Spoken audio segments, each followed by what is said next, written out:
แม่กันเขาสิจับสิเอาเขาบ่เอาอยู่ไทยเรื่องผู้นำเขาจับมาแบบนี้คือจับมาลาวบ่เท่าประเทศเพื่อนบ้านนะกันเขาจะคุบเอาให้เบิ่งกันเอาเบิ่งวงดีๆกันเบิ่งวันที่นะมื้อนี้กันวันที่17เดือนมื้อนี้มันมือสรุปเนาะคือกัมพูชานะนั่นไทยบ่เขาจะบัดไปเบิ่งไปติ้งว่ามันบ่ได้ก่อเรื่องก่อราวนะวัด วิหารมันก็กุปเจียคือที่ว่าเราไทยมันงานแง่งแล้วก็มันงานวันไปจับอ้อยจับเสื้อเจ้าจับอย่างนี้เลยที่ไทยก็บ่เฮ็ดแต่ว่ามันกินเรื่องไม่เล่าน้ำลูกน้ำล้านเขาก็ต้องเจ้ามาคือเมืองลาวประเทศเพื่อนบ้านเนี่ยเนี่ยเขาคุดไม่มือเขาจะว่าเขาจะซื้อแต่บางเทื่อมาอื่นมันสิ48เนี่ยเขาคุบแบบเดียวอย่างนี้งานจะยึดเพื่อเขาจะจับเอาอยู่ประเทศเขาเวลาเขาเข้ามาแล้วนี่คือเขาจับเอาไอ้ชนะแก้บุกผ้าเนาะมาจะที่ลาวไปจับอยู่ไทยอย่างนี้เขาอ้อยได้มาจับอยู่ลาวนั่นเรื่องคดีเมียงเขาจะอ่านตัวอ่านวันนี้อ่านวันอื่น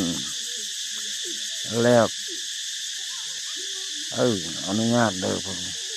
กระเจมือเขาตอกพนันนั่นเองเพื่อจับอยู่ไทยก็มีเรื่องที่ท่ากันอยู่ไทยคนวุ่นวายผมจับไปเพื่อนบ้านแล้วก็ชอบได้นะมันเขาตัวเป็นตำรวจด้านตะกี้ดินเที่ยวหงสาตะกี้เฮกตานับแต่นำสิ่งเดียวตกเที่ยวบ้านจะสั้นกว่าไหน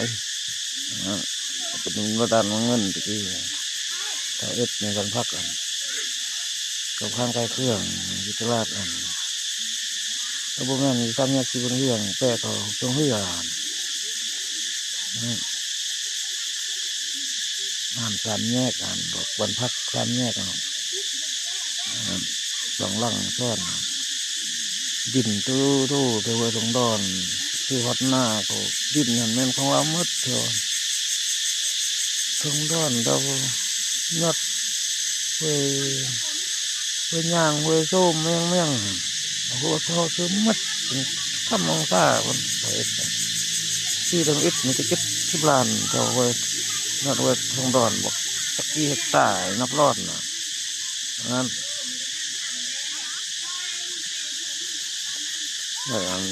กับก็ชอบขึ้นนะขนาดไฟ